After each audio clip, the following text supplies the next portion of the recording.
My online boyfriend suddenly sent me a photo of his lunch, a steaming hot steak fresh off the grill. Praise me, baby. I'm being a good boy and eating my lunch. I was just about to send good boy when my eyes darted downward and I saw the conspicuous red letters on the edge of his plate. Mike Tech. What a coincidence I worked at Mike Tech too. My heart skipped a beat as I froze right then, my mind going blank. But could it be? My online boyfriend, whom I had met over a year ago, was right there beside me? Even as I turned numb, his texts came one after the other. Why aren't you answering, baby? Pout. I'm really eating. You know, sob. Was it something I said? Nervous, I had yet to recover from the shock, as I was aware that he lived in the same city, but not that he worked in the same building too. Baby, where do you work? Baby, are you in Mike Tech right now? I kept drafting and deleting those messages repeatedly, having no idea how I should phrase my question. And if I asked, he'd definitely ask where I work. Wouldn't I be dead if he worked in Mike Tech too? What if he traced the clues and reached me? Just remembering the cute emojis and how I flirted with a male colleague made me embarrassed. Before I could think of anything, he sent more texts. Why are you ignoring me, baby? Are you having lunch with another man? What happened? You're scaring me. I had to salvage the situation and calmed myself as I replied. I was eating, so I didn't see the text. Good boy had pats. He was at once pleased. Heh, just had my fill. I'm going back to work. I breathed a long sigh and looked around the cafeteria. The other employees had mostly left. It was just other ladies and a white-haired geezer, and I didn't think there was any resemblance at all. Forcing myself to calm down again, I decided I had 3 begging questions. First of all, who was he? Second, was he reliable? Third, if we did meet in real life, should we keep dating or end it all? After all, it would be so awkward to meet him every day. Just looking back in our past year, I realized how fiercely we guarded our respective privacy.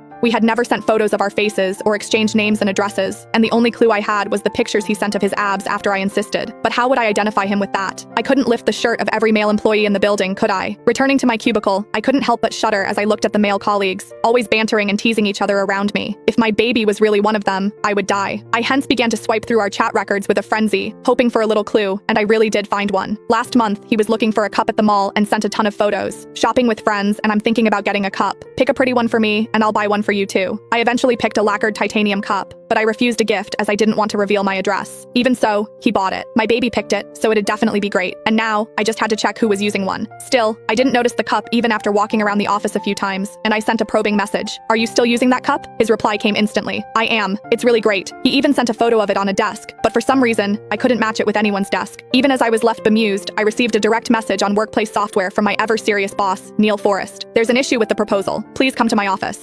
As I entered, I found Neil on a call, his voice soft, completely unlike his usual tone. Yeah, babe, I missed you too. Drop by my office tomorrow. Yeah, Carl's coming too. You can hitch a ride. I mean, I'm worried you'll get tired from driving. Yes. Okay, you're the boss. Drive safe. I'll go back to work now. Mwah. I promptly turned to look outside the window. It was just so cringeworthy, and I certainly didn't expect my usually ice-cold boss to be that clingy in private. That was when Neil cleared his throat after hanging up. Once again, the calm and composed superior as he said, the investor has already checked out our proposal and was mostly satisfied, but there are details that need adjustments. I've marked them, so edit them later. Yes, Mr. Forrest, I replied. I was ready to leave when I noticed the cup placed at a corner of his desk out of